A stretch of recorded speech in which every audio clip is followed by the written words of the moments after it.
What's going on, everybody? Jonathan Regan here from Passion Build. Today's video is brought to you by motorpartsource.com, your online source for high quality used parts for your first and second generation Suzuki SV650 and SV1000. Let's get today's video started. So as you saw in the title of today's video, I'm going to be showing you guys how to remove your battery from your SV650. This process is very simple. It can be done with basic hand tools in the comfort of your own garage. This is the same exact process for the first and second generation bikes from 1999 to 2002 for the first gens and 2003 to 2009 for the second gens. So without further ado, let's get this removal process started.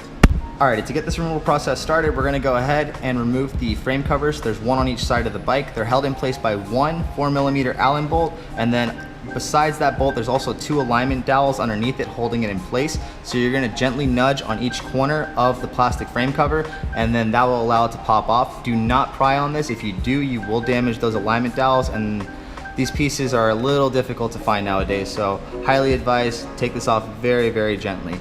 Anyway, let's get this piece off.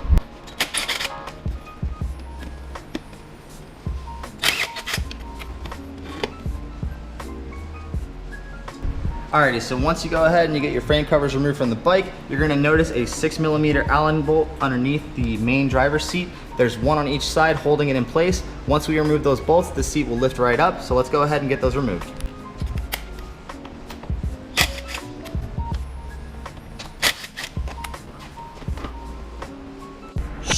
And just like that, you have battery access. Like I said, this process is very simple and very easy to get to. From here on out, to get the battery out, all we have to do is just remove the two 10mm bolts that are on the top of the posts. And once those two bolts are removed, we'll be able just to slide the battery right out. So let's do that.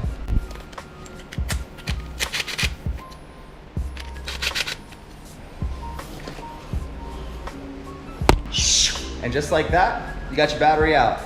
Like I told you guys, this was a very, very, very simple and straightforward removal process. I hope you guys found this video informative and helpful. If you did, please hit that thumbs up button. Also, smash that subscribe button to stay tuned for future SV650 and SV1000 content. And until the next one, I will see you guys then. Peace.